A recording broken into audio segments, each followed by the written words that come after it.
for joining us for the news at noon. I'm China Green. The bomb cyclone is gone, but it definitely left a mark on some parts of the West Coast. We'll start down in Southern California and then work our way back up. So in California's Marin County, north of the Bay Area, the atmospheric river has arrived. Heavy rain and powerful winds have been pounding homes and bringing down power lines.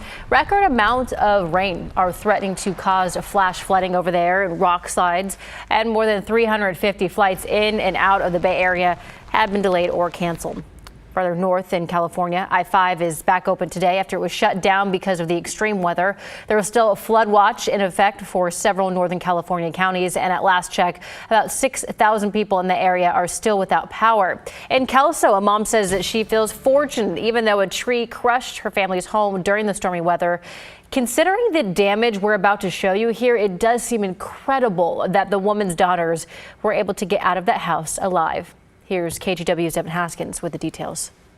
They were sitting right there where this fell, see? Claudia Ramos can't believe her eyes. No. A tree with a 3-foot wide trunk fell on the roof, just feet above where her two kids were sitting. Man, this is crazy. Her two daughters, lucky to be alive. Sorry, it's a lot. But, For her, an emotional experience. it is because I wasn't here to protect them, you know, so it's hard. But I'm just thankful that they're okay, and, you know, it could have been worse, but they're alive. On Tuesday night around 7:45, a windstorm was brewing when it uprooted a tree just feet from her home. It's scary. It's terrifying. Her 19-year-old daughter, Elena, and 3-year-old daughter, Zuri, were inside and the only ones home at the time. Yeah, just sitting watching TV on the couch. And then next thing you know, pitch black, she's waking up, you know, here's Zuri's crying. Claudia says her older daughter, Elena, had scrapes on her face and suffered a concussion, and says Elena protected her younger sister, Zuri. It definitely hits me in all the feels, you know, like she just, you know, her instincts kicked in, and it was gotta save my sister, you know, we gotta get out of this house. Zuri had scrapes and bruises on her legs. Zuri's nonverbal, so it's really hard to, you know, gauge what her emotions are like, but she was just calling for mommy, you know, and she seems okay. She seems like she's back to herself. A day later, the family trying to salvage what they can. Claudia knows the home she's been renting is a complete loss, but says she's lucky they had renter's insurance. The tree came in through it looks like the bathroom, like part of the master bedroom. Devin Haskins, KGW News. And folks up in Washington were also impacted by the cyclone with a massive windstorm. 2 people are dead. At least 5 were hospitalized. Right now, more than 270,000 people are in the Seattle area without power. Tuesday night storm toppled trees and power lines. A lightning strike burned through the steeple of a church in Grays Harbor County. You see it right there.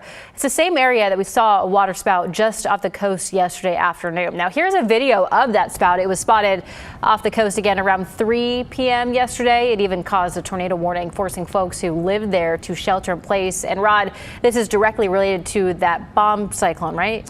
It is. Basically, the water spouts and we had a heck of a lightning day yesterday up and down our coast. We had clusters in Newport, Depot Bay that moved up into Tillamook near Astoria. Later in the day in the Long Beach area, it was in that 3 to 4 o'clock hour yesterday that the Weather Service actually put out for more northern portions of Pacific County, which is the county that's north of the mouth of the Columbia River on the Washington side, of course, for water spouts that they thought had the potential to move inland, and then of course you get reclassified as a tornado. Now, as far as I know, that never happened. Those spouts faded before pushing inland, but again, it was the outer belt. So here's what's left of the old so-called bomb cyclone. And you can see right here, you've got these outer bands of rain. These were the ones that were producing thunder and lightning near our coast yesterday. Clearly, the storm was pushed well to the north. We no longer have any impact from that. But here's a brand new system coming that will take a similar path, but it's not nearly as strong of a storm. And we'll get some rain and some increasing wind overnight tonight. And I'll track that coming up in my forecast in about 10 minutes. But for now, we've had some rain. That's pushing to the north.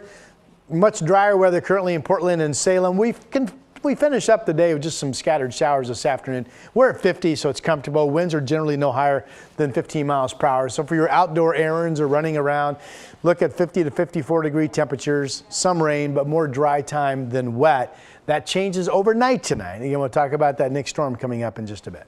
Thank you, Rod.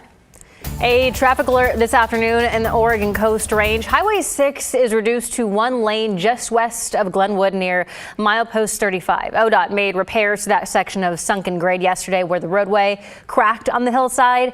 They say it's prone to slide over there. That slide moved a little more overnight, so a team of geologists is surveying the site today, looking to design a more durable repair. This is one of those locations that doesn't move so much or so often. But like most slides, they are triggered most often by heavy rain. And we just had some. So we're not surprised to see slides popping up here and there. Now, this is one of about 4,000 active slides that occur along Oregon highways. ODOT says expect flaggers to continue alternating one lane of traffic through the area until this latest work is done here. Drivers can expect delays of several minutes until the highway is fully reopened. About 5,000 vehicles use this section of highway every day. Well, there is no class again today for students in Albany as the teachers' strike enters its second week now. Yesterday, the union says that they had a breakthrough in mediation talks with an agreement reached on health and safety issues. That includes things like reporting safety issues immediately, notifying teachers of students' medical conditions, and having a building plan in place for any safety issue that may arise. Now, despite all of that, a community organized petition is demanding the school board resign, saying that the board's inability to resolve the dispute between teachers and the district leaves them unfit for their roles. Mediation resumed this morning, and the district is set to hold a press conference at 2 this afternoon on the strike and current negotiations. Our John Adams will have an update on our KGW News at 4. In Northeast Portland, a bike shop is dealing with a break-in last week that cost the shop both bikes and cash. Surveillance video shows someone breaking into Something Cycles on Northeast 8th and Burnside. The owner of this shop says this person had all the right tools to undo the security gate that is inside the shop. Basically, this was still attached. It's bent up a little bit, but yeah, it was just kind of hinged open, and they, lay bikes down and get them through the gate. So the owner told us that business is up and running again this week with some new security improvements. He also set up a GoFundMe to help offset some of his losses. We have a link to that on our website, KGW.com. A downtown Portland parking garage that has been closed for over a year is finally back open. The city says the Smart Park garage at Southwest 3rd and Alder closed in August of last year because of low occupancy and high crime. But since then, the Bureau of Transportation made some changes. Changes include adding increased maintenance and cleaning, new pay stations, and 24/7 security. Last fall, in October, we had more than 100 car prowls. This October, we had one across 4 separate garages with hundreds of parking spaces. The garage is on 3rd and Alder, has opened about 400 parking spots at this point, and the city says it will open more in the garage if demand calls for it. Oregon's chief economist says the state is projected to have nearly $38 billion to spend during the next 2-year budget cycle. And that could mean a bigger kicker for taxpayers. So every couple of years, if income tax revenue is 2% or more than economists project, taxpayers get a rebate.